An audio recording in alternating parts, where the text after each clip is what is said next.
ni Brad Villegas karon ang ato ang kuan treasurer din sa Marahan Cooperative, Marahan Farmers Cooperative, Marahan Marketing Cooperative. Ayan. Marahan Farmers. So siya ang treasurer diri, and then at the same time karon kay Panday po dyan. Panday gihapon ni sa daghan kaayo siya og kining nakahibal-an. Unya human kini hapit naman siya mga human. So hinay maybe siguro ang open ani basin tomorrow or basta maka-display na ta dire. So mag cut ribbon cutting na ta ani. So giayos-ayos pag hinay-hinay ka.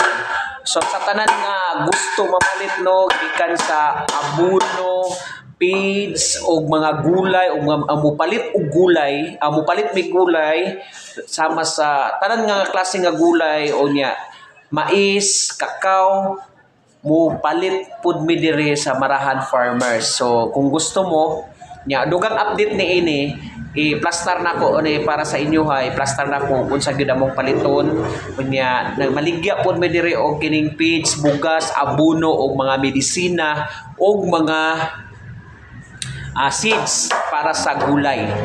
So ana ang dugang update ni unya okay ayan, thank you so much. God bless you. God bless you. Ayan, akong partner ni.